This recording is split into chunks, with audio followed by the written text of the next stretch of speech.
Education is a huge aspect of society. According to the New South Wales Department of Education, the aim of education is to provide children and young people with the foundations for lifelong learning so that they become literate, numerate, well-educated citizens with the capabilities and confidence to make a positive contribution to our society. Publishing technologies within the classroom has significantly impacted the nature of education. The two technologies I will be focusing on are the Blackboard, which was introduced in classrooms in New South Wales pre-1900, and the interactive whiteboard, which has been replacing Blackboards over the past 5 years. The Blackboard was placed at the front and to the side of the classroom, facing on an angle towards the students. The Blackboard was double-sided and placed on an easel, in which the teacher would flip over to use the other side. Students who were beginner and younger students used slate boards perched on their knees with a thin slate pencil, and older students used pen and ink and a workbook on a shared desk. Approximately 70 students from 1st to 5th class were taught in this classroom together by one teacher. The Blackboard had a central role in the classroom as the main learning method was copying work from the Blackboard and onto the slate boards or into their workbooks. The purpose of such a method was to perfect students' writing, as the workbook had to be kept neat. Additionally, this method enabled students to be taught by rote on subjects including reading, writing, and arithmetic. In order to maintain the student focus to be on the Blackboard and with the teacher, discipline was strict. The students' full attention was expected at all times. Children had to be silent and speak only when asked to. In addition, the flooring of the classroom was step flooring, which allowed the students in the back rows to see the Blackboard clearly. As society and technology has developed, so has the Blackboard and its uses. This leads us to the interactive whiteboard, otherwise known as the smartboard. The interactive whiteboard combines the purpose of the Blackboard with new technologies including the computer, internet and projector, which today are core to student learning. Since 2005, they have been introduced into schools, and today most schools have multiple interactive whiteboards.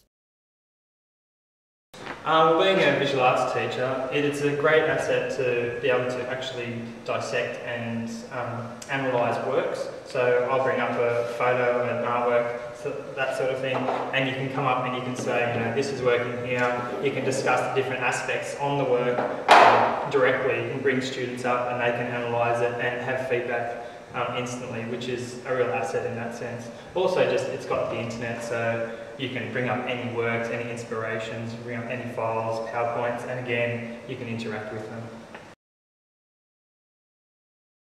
Oh, I'd say the dynamic's pretty similar to what it was before in terms of all the focus is at the front and the teacher's in control. But what has changed is the interest and the focus for the students, because it's much more interactive and fun. The students are much more willing and interested in coming to the front and being involved. What can be communal is students can pull up information and things that are relevant to them online or in other sorts of forms on files, and in that way it can be communal in terms of sharing. We also have Smart Response, which is a voting type mechanism where the students all get to vote on things, similar to Who Wants to Be a Millionaire. So as a community, as a communal sort of effort, they have an input and they can be bound together in that sense. It does, in terms of as an experience and as offering something new and exciting for students, absolutely beats the whiteboard and the Blackboard. The only thing that's really frustrating is that you have to set up your laptop if you don't have a dedicated machine, and you can't just walk up and start writing on the board. You actually have to be plugged in, powered up, etc. That's the only real downfall with this technology. For me, I found that the intranet, it has been much more of an inspiration in terms of that change, in that has more of a catalyst in terms of virtual learning, which is a new phenomenon. This here, the smartboard, kind of enhances that and just complements it. And it's part of the change, though. I think the intranet is more of a vital and important change within our learning. The Blackboard allows distribution and publishing to be from one to many, from the teacher to the students, enforcing rote learning.